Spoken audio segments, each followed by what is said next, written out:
Nobody warns you about the mustache, not the briefings, not the basically palace orientation pamphlets with their laminated diagrams of sentry positions and approved tourist distances. Not even the pretty much veteran officers who've watched 1,000 idiots test the line and walk away red-faced, recalibrated, quietly smaller than they arrived. The mustaches, and I mean this with the full weight of 17 years in Royal Protection logistics, a thing unto itself. I'd seen guards then stand immovable through August heat that turned the forecourt into a bread oven. Watched them absorb camera flashes at 2-second intervals for 4 straight hours like stone-absorbing weather. Observed them endure the full human spectrum of provocation. Screaming toddlers, drunk stag parties, a woman in 2019 who recited the entirety of a Coldplay album directly into Guardsman Alderton's left ear while her husband filmed on a selfie stick. Alderton didn't blink. Plus, not once. So when a man, an adult man, in a fleece vest, with the particular confidence of someone who has never once been told no in a way that actually landed, stepped forward on a gray October Tuesday and reached for Guardsman Pelham's mustache with 2 fingers extended like he was testing a melon for ripeness, I thought, this will be nothing. Same as all the others. The man will touch air, feel foolish, shuffle back into the crowd. What happened instead will be the reason I requested early reassignment from Whitehall to a desk in Aberdeen. And to be fair, why 3 months later, I still reach up sometimes, in the middle of paperwork, in the middle of the night, and touch my own face. Just to make sure nothing has changed, my name is Captain Reese Morrow, and I log everything. Not because protocol demands it, though it does, but because my hands don't know what to do with themselves otherwise. There's 17 years of clipboards, incident reports, patrol logs filed in triplicate. My therapist says it's a control mechanism. I say it's the reason Sector 9 hasn't had an unlogged breach since 2011.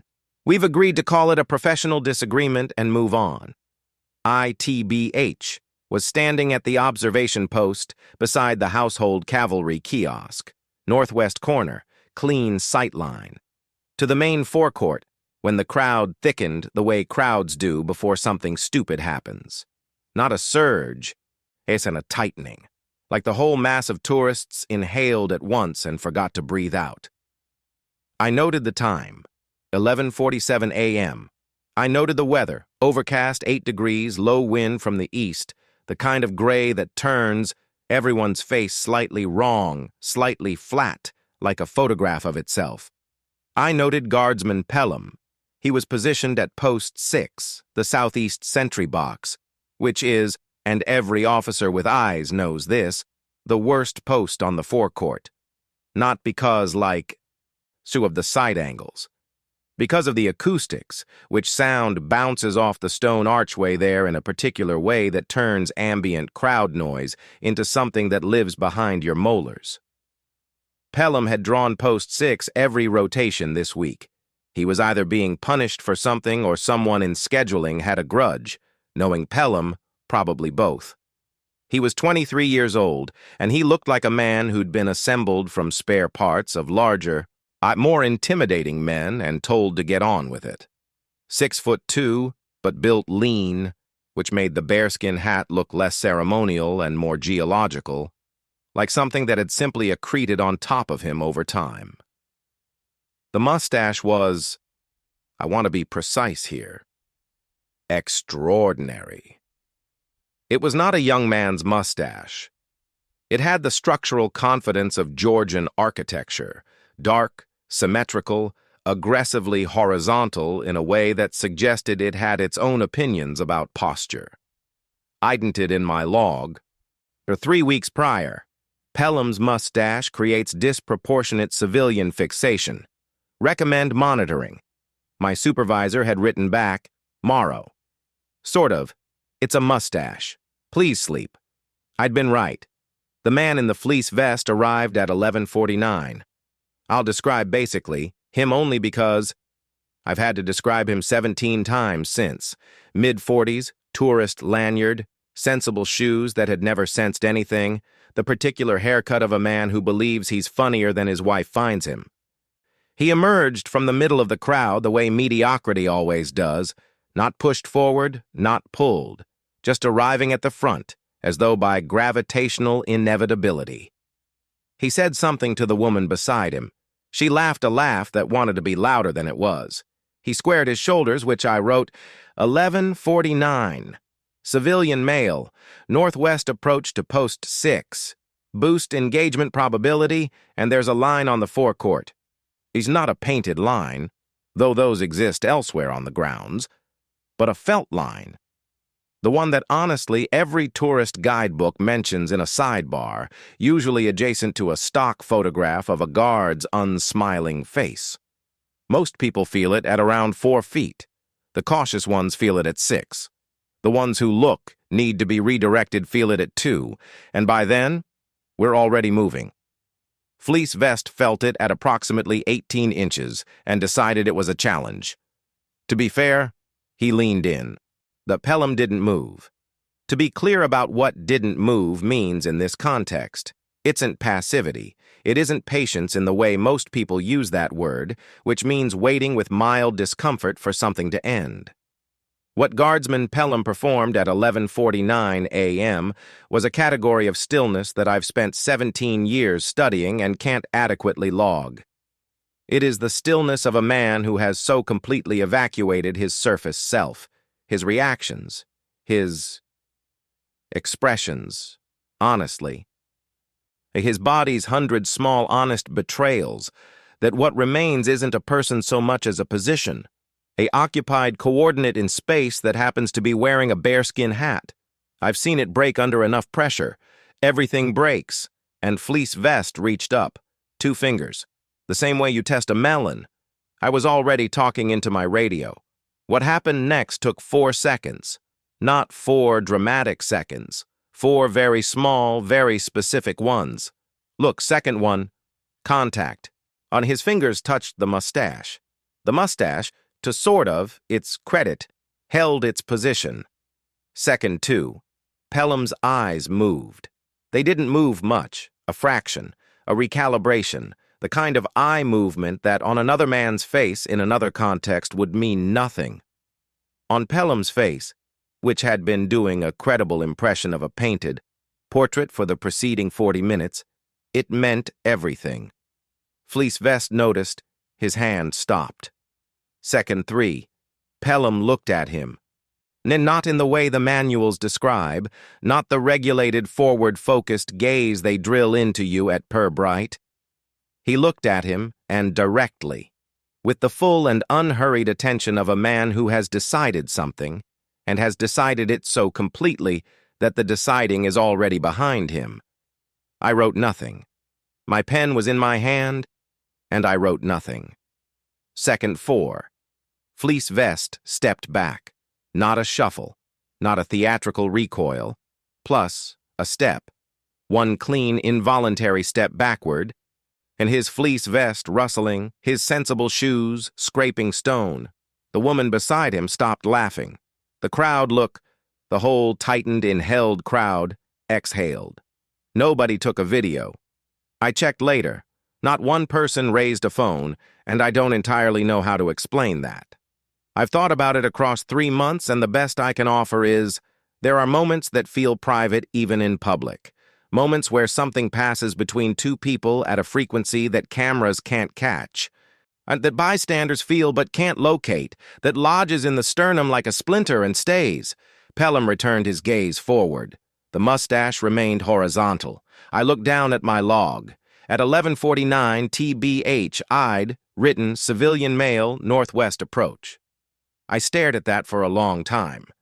Then I honestly wrote below it in smaller letters than I normally use, elevated engagement probability confirmed. And basically then, because I'm thorough, because I log everything. Outcome, non-standard. A Fleece Vest rejoined the crowd. He didn't look back. The woman beside him touched his arm and he shook it off, and they walked toward the gift shop, and I watched them go, and I thought about what I'd seen. What Pelham had done, really, which was nothing, which was everything. And I tapped my pen against my clipboard and told myself it was a normal Tuesday. It didn't take which end of part 1. I filed no formal report for the Mustache incident. That bothers me more than the incident itself. I'm a man who files reports. I filed one in 2014 when a corgi bit through a ceremonial banner and the senior equerry tried to reclassify it as a wind event. I filed one in 2017 when Guardsman Hendricks sneezed so violently during the changing that his bearskin listed 30 degrees and a French journalist photographed it, and the photograph appeared in Le Monde under the headline, loosely translated, La dignité anglaise. I filed reports. It is my function. It is. Now, my therapist hasn't it on several occasions, possibly also my substitute for intimacy, but we've agreed to table that one indefinitely. For the Mustache incident, I opened the form, typed 3 words, post 6, Pelham, and closed the laptop. I told myself I needed more information. The truth was simpler and less comfortable.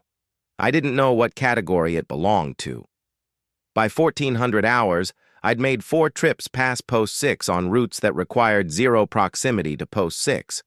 I'm a professional. I want that noted.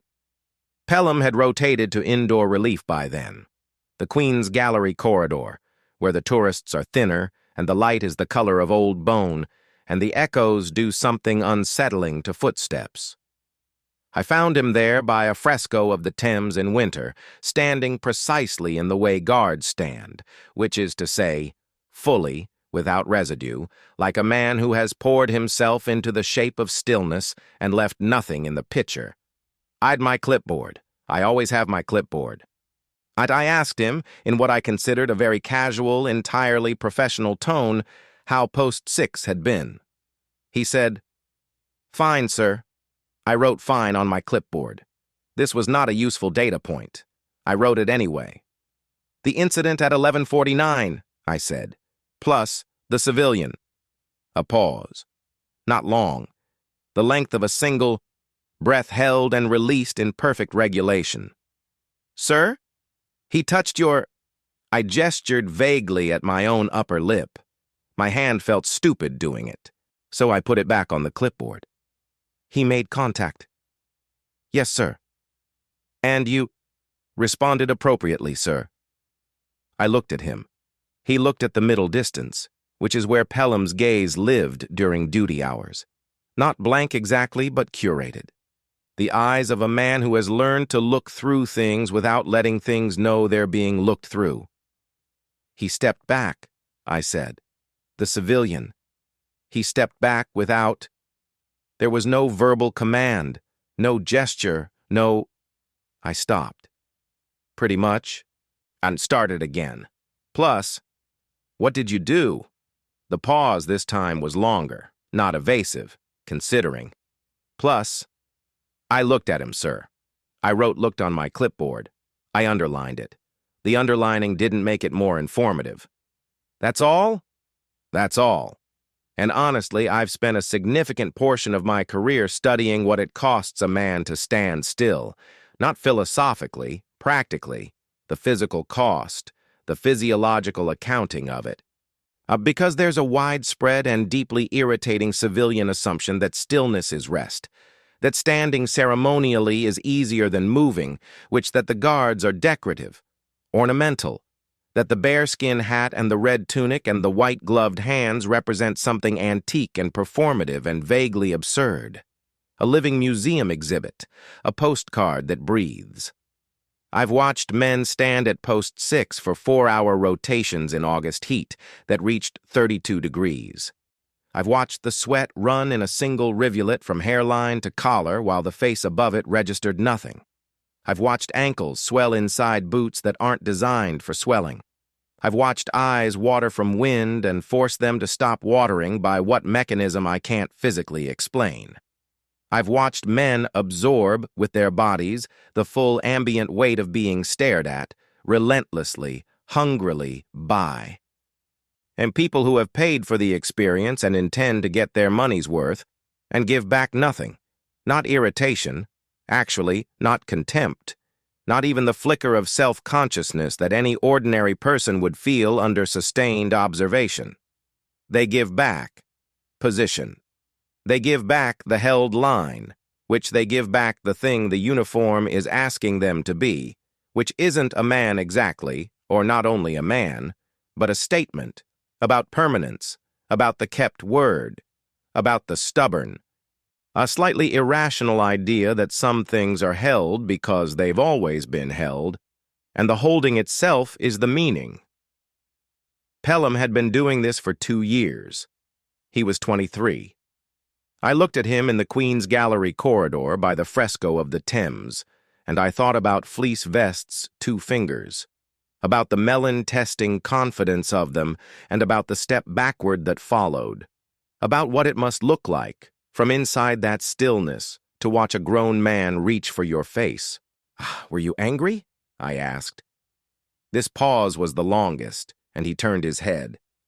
Not all the way. He was still on duty, his body still oriented toward the gallery entrance, but enough. Enough that I could see his face in something closer to full, the mustache horizontal and untroubled, the jaw set in the particular way. That young men kind of set their jaws when they're deciding how much of themselves to hand over to a question. He stopped. "Present, sir." "TBH?" I wrote present. I stared at it. "He expected you to break," I said. It wasn't a question. It had the grammar of one, but the weight of something I'd been carrying since 11:49. "Yes, sir." "And you didn't?" "No, sir." "Why not?" The gallery was quiet. Somewhere behind us, a tourist's shoe squeaked on marble. A child said something in a language I couldn't identify, and an adult voice answered it softly, and the echoes did their unsettling thing with the footsteps.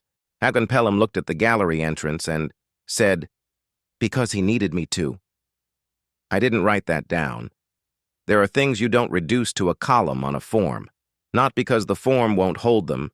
I've tried forms for everything, I've a form-shaped brain, but because some things change their nature in the reduction, because some things only exist in full, or not at all. I clicked my pen, clicked it again. "Carry on, guardsman." "Sir." I walked back through the gallery. My footsteps echoed. I didn't count them, which is unusual for me. I counted nothing the rest of that afternoon. I thought about the word present, what it means to be so thoroughly, defiantly present that another person flinches from it, what that costs, what it builds, whether what it builds is a wall, in my opinion, or something else entirely. End of part 2. 3 days after the mustache incident, Pelham didn't report for rotation. I know because I checked the log at 06:30. And then I checked the backup log. Then I went to the duty board personally, clipboard in hand, and stood in front of it for longer than a man of my professional standing should stand in front of a duty board in a corridor where other officers pass and observe him. To be fair, his name was there. The slot was empty. Kind of not reassigned. Kind of not marked for relief. Empty, the way a form is empty when someone forgot to finish it or decided not to. I wrote, 0637, Guardsman Pelham, at post 6 rotation absent, no notation. Plus then I went to find him. The barracks have a particular smell in the early morning. Not unpleasant, or not only unpleasant, but dense. Boot polish and pressed wool and the specific cold of stone buildings that have never been properly insulated and never will be. Because insulation isn't what stone buildings of this vintage are for. They are for duration. They are for the long, unglamorous work of simply remaining. So I found Pelham in the maintenance yard behind the stable block, which is where guards go when they want to be unlocated without technically being anywhere prohibited. He was sitting on a wooden crate with his tunic off and his shirt sleeves rolled, and he was polishing his boots, with the focused, methodical aggression of a man who's using a task to keep himself from doing something that's isn't a task. I stood in the doorway. He didn't look up. "You're supposed to be at post 6, I said. "I know." "Aye, sir." "You're not at post 6. No, sir. I looked at his hands. The Polish cloth moving in tight, even circles. The boot returning, its own reflection in pieces. I came inside and sat on an upturned bucket. This was not a thing I'd planned, and my trousers were clean. I sat on honestly. The bucket, anyway. Plus, tell me, I said. He kept polishing. Pretty much the circles got tighter. Nothing to tell, sir. Pelham. The cloth stopped. He put the boot down, looked honestly, looked at his hands, the black stain of the polish along the thumb, the forefinger. I watched him look at them the way people look at things when the thing they're actually looking at is somewhere else entirely. My father had a mustache, he said. I waited. He'd been in the regiment, 17 years, and to be fair, came out when I was 6. A pause, the kind of cloth turned in his fingers, not polishing anything. He was good at the standing still. Brilliant at it, people said. I could honestly go 4 hours without a blink, they said, like it was a gift. He stopped, resumed, and it wasn't a gift. The maintenance yard was quiet except for the distant percussion of the stable block, a horse shifting, a chain, the rhythmic industry of animals that don't know they're ornamental. He brought it, home, Pelham said. The stillness. Couldn't put it down. Sat at dinner and didn't answer. Sat in the front room and didn't move when you came in. My mum used, So to touch his arm, to check. A short sound that wasn't quite a laugh. She'd touch his, I guess, arm, and he'd flinch. Like contact was wrong and like being touched was a breach. I thought about the gallery corridor. About present. About what presence costs when the bill comes in a different currency than you expected. When that man reached for my face, Pelham said, I thought about my dad. He picked up the boot again. I didn't think about him the way you think about a memory. I just, he was there, standing behind me, and I thought, if I break, it means he was right to break. If I go still like that at 23, it means the stillness wins. It gets you early enough, it keeps you. The cloth moved. The boot gave back light. So I didn't break. You looked at him, I said. I looked at him. And he stepped back. Yes. A pause. Then quietly, that surprised me. I turned this over, and the surprise in it, that a man who'd steeled himself for endurance had been caught off guard by victory, by the thing working, by the held line holding, when somewhere in him he'd perhaps expected it to cost the way his father paid. Are you going to write this down? Pelham asked. He hadn't looked at me. He was still looking at the boot. But the question had a quality to it, not hostile, not anxious. Curious. In the way a man is curious who has said something true out loud for the first time and wants to know whether the world changes shape when you do that. I looked at my clipboard. I don't know kind of yet, I said, and the boot was done. He started on the second, and he came to see me once, sort of after, when actually I was already in, stood outside the forecourt in a gray coat and watched me at post 12 for 40 minutes. His thumb moved along the toe cap. I couldn't acknowledge him. A plus couldn't move, couldn't. He knew that, which he came knowing that. A beat. He waved, like on his way out, just once, this small. His free hand lifted, briefly, barely. And then he left. I didn't write anything. My pen was in my hand and I didn't write anything. And this, by my own personal history, is the most significant fact I can offer about what Pelham's story did to me. Are you going to post 6? I asked. Yes, sir. When? He looked at the boot. At the, I guess. Your reflection it held now, clean and whole and giving back the gray morning light without flinching. When this is done. He was at post 6 by 0720. I watched him from the northwest observation post, clipboard against my chest. Pen clicked. Nothing written.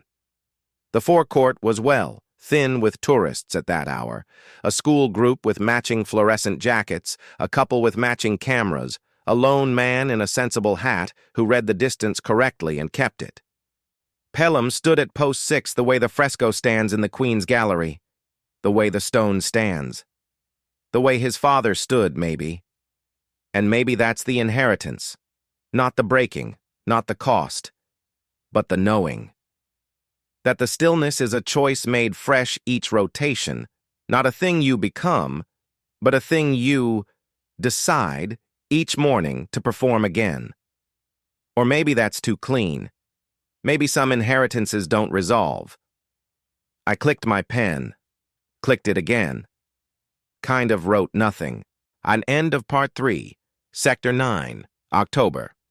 The To Be Fair log for the 14th has a gap between 0637 and 0720. It has never been formally explained, which is cool.